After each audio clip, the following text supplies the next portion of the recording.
Welcome to News Today with WDW News Today. I'm Tom Corliss. Here now the news for October 28th, 2020, and it's not good. News of equity performer layoff surfaced at Walt Disney World, affecting almost all of the beloved and tenured entertainers of all the Walt Disney World Resort, including the citizens of Hollywood, Streetmosphere at Disney's Hollywood Studios, the Festival of the Lion King, Finding Nemo the Musical, both those at Animal Kingdom, the entire cast of the Monsters, Inc. Laugh Floor at the Magic Kingdom, the entire cast of Beauty and the Beast live on stage at Hollywood Studios, the citizens of Main Street at the Magic Kingdom. After 40 years of footstop and fun, everyone at the Hoop-de-Doo Musical Review at Fort Wilderness were laid off as well. This is, in the end, they said 720 of 780 equity performers at Walt Disney World were fired. That's unbelievable. So there are 60 equity entertainment performers left at Walt Disney World. So obviously it's unknown whether any of these acts will return. We don't know anything. And it's strange because some of these shows were set up to return. Festival of the Lion King's queue was set up with floor markers, and this is kind of a crazy situation. So again, to recap this quickly, pretty much every performer that hasn't been called back yet or is not going to be called back in the next week or two has been laid off from the company. They are gone from Walt Disney World. So out of 780 equity entertainment performers, 720 of them no longer have a job with Disney. And again, we've lost the full cast. Everyone in Citizens of Hollywood, everyone in Festival of the Lion King, everyone in Finding Nemo the Musical, everyone in Beauty and the Beast, supposedly everyone in the Indiana Jones stunt show, everyone in all of these shows were let go. They were on furlough, these people, which meant they were not being paid by the company, but they were receiving medical benefits and access to the parks and the things like that they were getting before. And so the company, because I guess they just don't think they're going to bring back these shows anytime soon, has decided even if they do come back, it was in their best interest to just fire everyone, to just get rid of all these people. It doesn't matter how many years they've been with the company. They just didn't want to pay for medical benefits, which in the end is all they were doing for these people. They didn't want to take care of that. And we're going to get into a rant here. And it's probably not going to be as passionate as the Grand Floridian Society Orchestra, because I think I said when that one happened, I think I said, Streetmosphere is going to be next and all these other things. I didn't think they'd fire everyone in Festival of the Lion King and Nemo and these shows that I probably thought would come back. But we have lost a lot of entertainment at Disney World, not due to COVID before. We have lost a lot of entertainment due to money. In the last 10, 15 years. Every September we would lose entertainment, and 90% of the time it would not be replaced. More often than not, it was budgetary and not to make way for some new act, as Disney's PR department would usually craft that, we're always coming up with new things and this will make room for something new, and then nothing new would actually happen. We've been accustomed to this every September, October. And so I think what's clear to me in this situation is that a lot of these things will never return. The odds of the Citizens of Hollywood ever returning are astronomical. The odds of the Citizens of Main Street ever coming back are astronomical. These are things that the company has looked at entertainment as disposable for a long time. Pretty much solely at Walt Disney World. I want to clarify that. I don't feel that way about any other Disney resort around the world, and we're not just talking about Japan. We're talking about any of them run by the Walt Disney Company. I feel a lot of them understand the importance of entertainment acts and what they mean to guests. But solely at Walt Disney World, we seem to think our audience is so dumb that they just come for rides and they don't need anything else. And so we have just cut and cut and cut and cut. And so, like, I don't know if I said on that show, but I've certainly said it to people since this all began in March. I've said, like, those guys who've wanted to cut all these entertainment acts for 10 years, and people tell them, oh, you can't, people will riot over them. Like, when this all happened, they were like, oh, yeah. Oh, it's finally time. We're finally going to be able to cut all this stuff, and we'll just blame a virus, and, you know, it never has to come back. And so I know a lot of you will go, and there's a number of you who will go into the comments, and you'll write, like, you don't know this for sure. You don't know these things won't come back. But I would love for these things to come back, and you to come back into the comments section years from now, 3 years from now, and tell me I was wrong. But based on what I have seen from this company the last 10 or 15 years, 90% of these acts I just listed, these shows, will not come back. They won't. They won't. A lot of them won't even be replaced.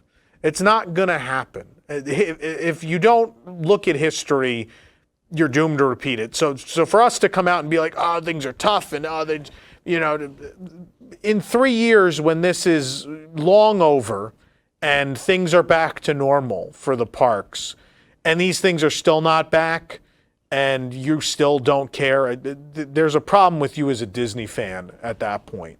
You can't continue to let them get away with this. At some point, they cannot continue to raise prices and all the other things they do and still give us less and less and less, because that is what this company is accustomed to doing now. And it started. I'm not purely blaming Bob Chapek, right? The corporate culture began with Eisner, and it has only gotten worse over time. Is Chapek the worst example of it in all these years? Absolutely. We have seen a tremendous downturn in the quality of parks and resorts since 2015, the moment he was put in charge of that division, and now it has just continued with him into the CEO position. He as well as a lot of management in this company, lack the knowledge of what makes people love this company. They don't understand it, and they don't understand the responsibility they have as the Walt Disney Company to be different from other organizations. When I see a lot of other organizations, CEOs giving up their salaries still at this point to try to keep people, at least with medical or some sort of pay, and the fact the Walt Disney Company restored all these executive salaries and is just continuing to just lay people off, it's gross. It's not the company I love. It's not the company I was groomed to love. They're not who they were. And it's really terrible. It's really awful what they've become. It is a soulless corporation, which happens to have don't get me wrong, there are people in the company who, like you and me, are very passionate about this and love it and believe in it, because they saw what Walt Disney accomplished, and even many people after him, and all these creative people in Imagineering and in the studios, at Pixar and Disney Animation, and even in the live action end, and all these departments, there are, even in merchandise, there are these creative people who have believed in this thing the same way we have and continued to make magic, and frontline cast members, for that matter, these entertainment people. Those are the people who, like us, believe in this thing, and continually this company is handed over to these corporate misers who just try to squeeze every last bit of magic and soul out of the Walt Disney Company. And I don't know how many more rants I have in me. I have ranted so many times in the last 5 years that I don't even have the power to get angry anymore. Streetmosphere at Hollywood Studios, second only to Great Movie Ride as the soul of that park. I love that act, The Funniest Citizen, and all the side acts. Jack Diamond with his card tricks, and just everybody's bits. Just really so many amazing memories from these people and their time, and then great performers from Adventurers Club to Laugh Floor, whatever. All these people, they jump all over the place. They've been a part of all these things. And chances are, if you watching this show right now, you have some incredible vacation memory with one of, if not all of these entertainment offerings where everyone has been fired from them. And so at some point we gotta fight back, right? At some point we gotta do something. And I think it is time to take out your social media and complain and put the hashtag fire Chapek. I think that's where we're at. I think this guy is the worst thing to ever happen to this company, and it will just continue. And it's progressing and losing the great movie ride and destroying parks, and now it's become so much more meaningful than it was before, these destructive things. Like before, we're just talking about, and I know obviously these are things that are important to us as Disney fans, like thematic integrity and story, and those things are very important to us. But you can't deny, obviously, it is people's livelihoods, the ability for them to put food on their table, or to just have basic medical coverage. Obviously, trump all of those needs in the theme park and entertainment realm. These are people who have given us so much joy, and now we'll have to worry about, where they're going to find money, where they're going to find what they need to continue to live. And so things are far more serious now than they've ever been in the course of this. This is way more serious than fighting for an animatronic bear show or an animatronic bird show or any of those things. This is now about corporate responsibility and believing in the ideals of a company, and not just about those bottom line numbers. And, the sad fact is a lot of these entertainment casts, if it's 6 months to a year from now, they'll come running back because they'll need to. And I don't judge them for that. They will probably, there is only so much entertainment work in Orlando, Florida. And this isn't LA. And I don't know where these people will find jobs in their field currently. And Disney will hold out until, everything's better now. Now we can bring back, we'll just bring back these 3 or 4 things that, that directly make us some revenue. Don't bring back Streetmosphere and Citizens, and those people will come back because they'll have to, because there won't be work opportunities otherwise. But I hate to say this, at Universal Orlando, I feel like so many of their entertainment acts came back in some form, and they have their jobs. Like they were like, no, we can't get rid of these people. These people are part of the soul of what we do here. And so, Beetlejuice has remained, and the Blues Brothers, and all of these things intricate to who they are. And then as Disney fans, these Citizens of Hollywood is such an incredibly important part of the character of that park. It is the last remaining soul of that park, and it is gone. Festival of the Lion King is the heart and soul of Animal Kingdom. It is the highest rated attraction by guests in all of Walt Disney World. And they're gone. And should they be gone, or should a number of executives given up some portion of their salary to continue to pay medical for these people and keep them on furlough until we believe there will be entertainment jobs for them somewhere, or until they find another job? At least they still have their medical. They're not going to come into some serious harm. At least cover people until they find other work. There's no care for these people. These people are used to make profit, and then these executives, when they feel like they don't need them or they can get rid of them, the moment that opportunity arises, they get rid of them. The corporate culture of the Walt Disney Company has to change, or we are going to lose what Disney has always been forever. We have already lost so much of what this company was. And if it continues, it will just be Comcast and Netflix and those things. That's all Disney will be, is a streaming service that happens to own theme parks and television channels and have a movie studio. That's the route we're going down unless things change. And as a consumer, you're the one who has to do something. So I say, again, we've seen it with things like animatronic bear shows and things like that.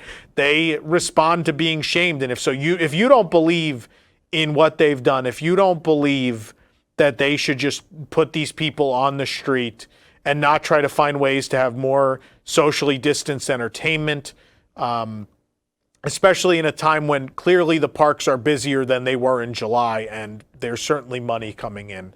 I again implore you to let the company know how you feel with the hashtag #FireChapek. And that's where I'm going to leave this. You have heard me talk about this man for 5 years. I am done. I'm done with him. I am done with this. I care so deeply for this company that I own no part of, because I believe in the philosophies of the people who founded this organization, whether it's Walt Disney, Roy Disney, the Imagineers like Mark Davis and Alice Davis and Harriet Burns and Tony Baxter and all these people throughout the decades. We were taught to believe in certain standards for the Walt Disney Company. And so if the company's not going to fight for him, if the company's going to get rid of people who, like us, believe in these things and for us as guests make dreams come true and memories that'll last a lifetime, if we don't fight for these people, no one's going to. So again, it is in your hands at home. People's livelihoods are at stake. Let's reverse this in some way. And it starts at the top. And this guy's got to go before we lose this company forever. The Disney you know will become a distant, know and love will become a distant memory in the generation to come. I'm going to move on now. We have more sad news, though.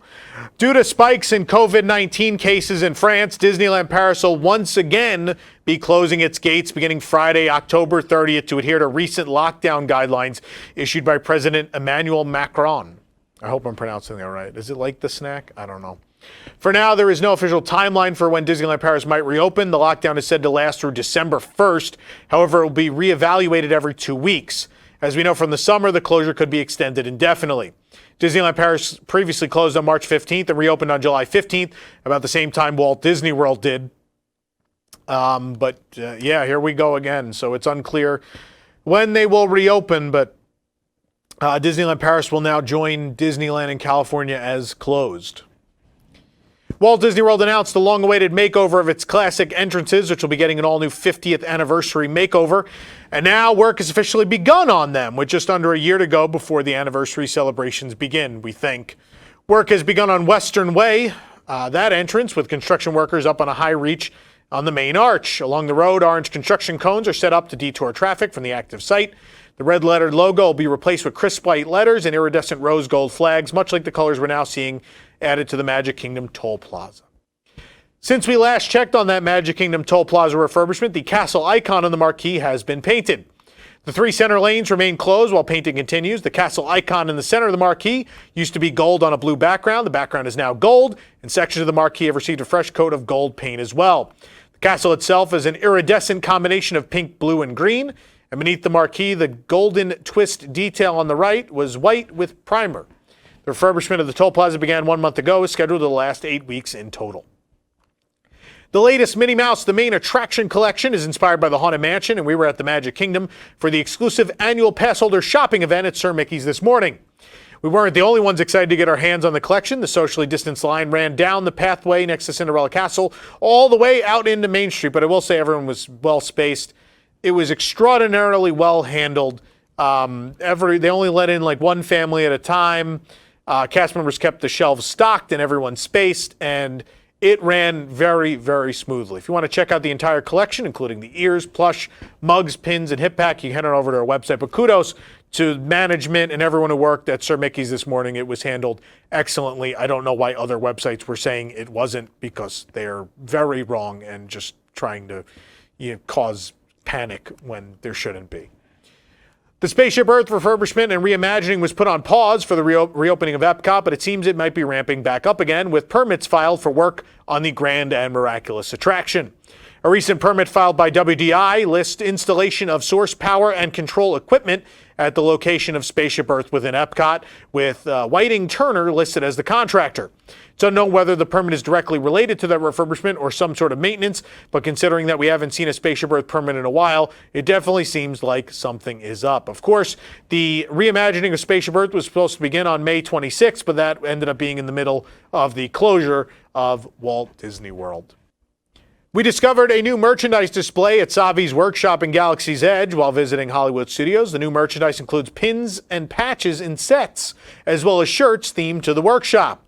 The pins and patches come in sets, like I said. Each patch corresponds to a different type of lightsaber, and the pins are all the same lightsaber symbol in different colors. They retail for $27.99 each and come in 4 different styles, and there's also these cool shirts.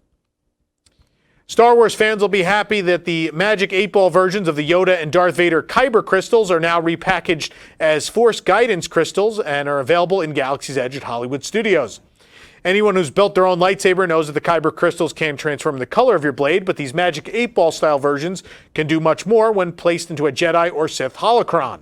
The packaging obviously indicates that the Force Guidance crystal belongs to either Yoda or Darth Vader.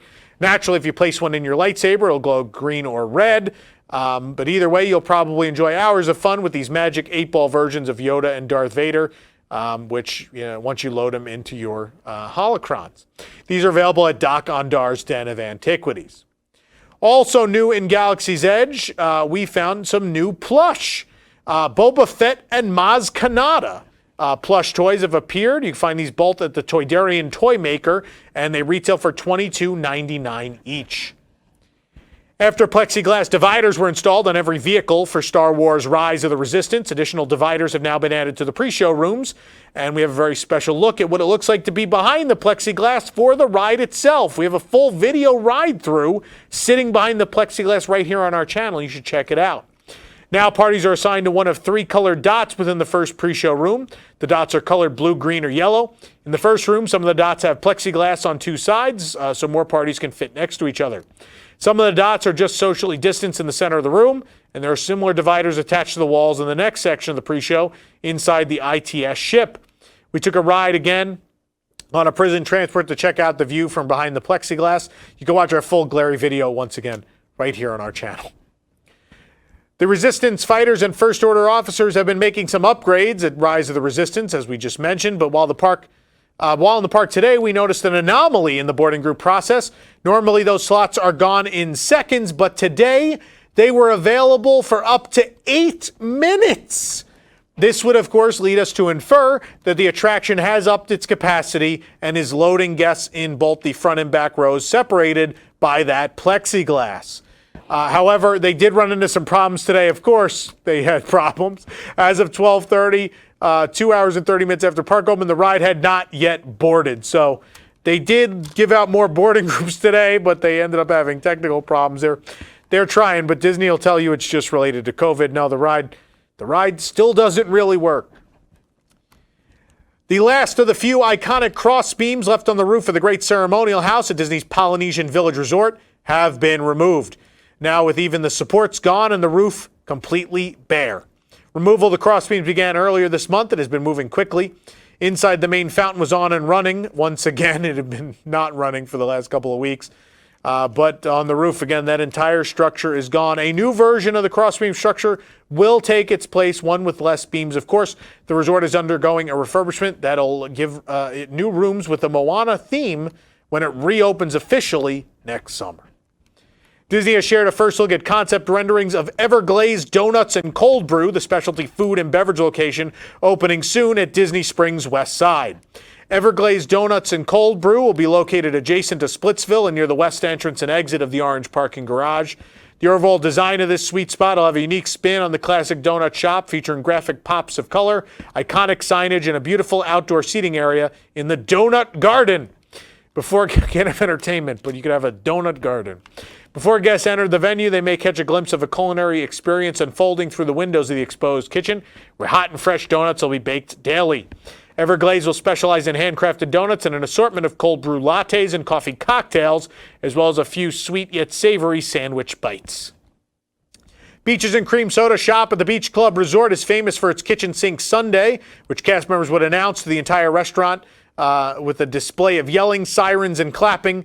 And even when the restaurant reopened in June, the traditions continued. However, after careful review of health and safety measures, that tradition is now suspended. When bringing the kitchen sink to a table, sirens would go off in the restaurant. The cast member would announce the ingredients and, of course, end with, and a whole can of whipped cream. And everyone would go, a whole can? Yeah, a whole can. With guests not wearing masks while eating, yelling and cheering could create more infected droplets in the air than is safe, and so cast members now just bring out a sundae and walk away. They have said when this is all over, they do expect the ceremony to return. A new retro popcorn bucket celebrating 65 years of Disneyland is now available at the Downtown Disney District in Anaheim. The rectangular bucket has blue and white stripes, and the center is a design featuring Mickey and Minnie in front of Sleeping Beauty Castle. The squares around them are some famous park characters, Rocket and Groot, the Hatbox Ghost, Cinderella, Mr. Toad, Buzz, Woody, and BB-8. The retro Disneyland popcorn bucket is $16.99 at the Wonderground Gallery at Downtown Disney. Light up your life and your drinks with the new Glow Cube celebrating 65 years of Disneyland. The cube is diamond-shaped. You may remember this was a similar one of these was released for the Diamond Celebration, Disneyland's 60th anniversary 5 years ago. The top has one large Mickey head silhouette with several smaller ones around the sides. The bottom half is sparkly silver. The Glow Cube is $5.49 at the Wonderground Gallery as well. With the arrival of new merchandise at Galaxy's Edge in Florida, we decided to check out the Star Wars trading post on the West Coast for new items, and we found a smuggler's bounty of goods. From mugs to apparel to annual pass holder exclusive items, including a pin set featuring the coasters from Oga's Cantina. Some positive news finally. These are really cool, by the way. We found these items and more, again, at the Downtown Disney District at Disneyland Resort. To see everything, head on over to WDWNT.com. There's a long Japanese tradition of bringing home gifts called omiyage for friends, family, and coworkers after traveling, usually in the form of snacks or small trinkets. And with dozens of potential choices for both permanent and seasonally themed, Tokyo Disney Resort certainly obliges. But now to celebrate two of the more popular choices, the resort has released coffee mugs themed to chocolate crunch and tomato snacks. This is why I love Japan. Mugs themed to food you can buy. These are the best. I love these. They're wonderful. Check them out on our website.